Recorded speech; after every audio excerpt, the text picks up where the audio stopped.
If you have specific questions about the technology of the truck itself, myself and representative from the Center Transformer will be available afterwards.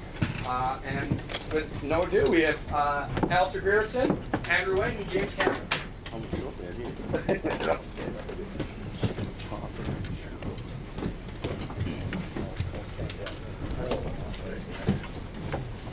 Yeah.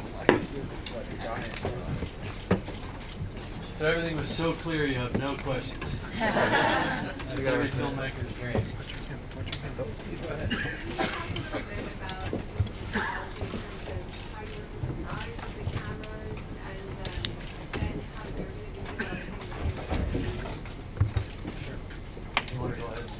Well, let me just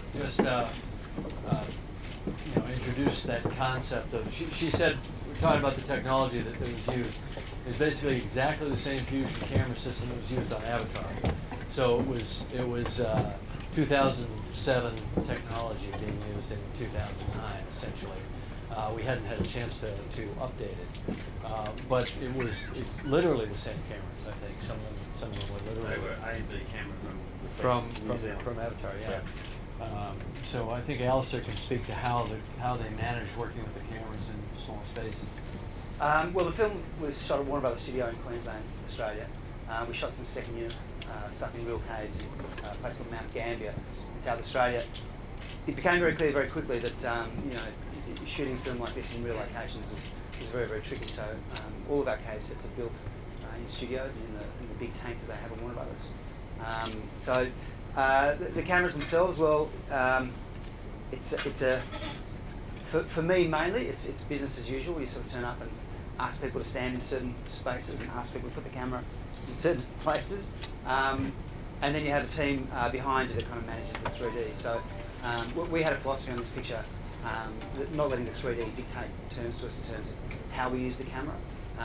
The trickiest part for us was dealing with water and heat and cold. And any electronic camera is going to struggle in those environments. So most of the time we had an A camera that was stuck on a Techno crane, and it stayed there permanently. And we designed the set so that we can move the crane to any part of the stage that we needed to at any time. And then we had a mobile B camera that we could use either on a Steadicam or handheld or put it on some lead somewhere. But essentially it's business as usual. It's just the thing that slows you down is there's more people in your team working with the 3D, but effectively it's the same as normal.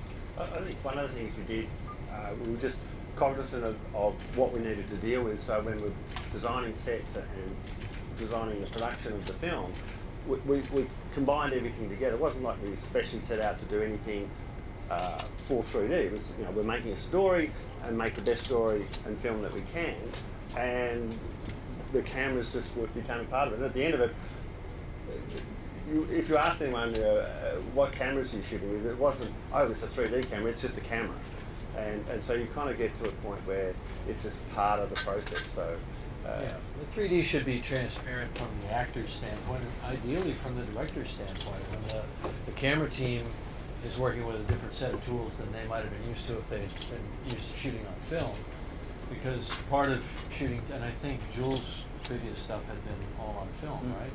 But so to shoot 3D, you've got to make the transition to shooting digital or HD or some higher format, 3K or 4K, because there are no film cameras that really can fit within a 3D rig in any meaningful way.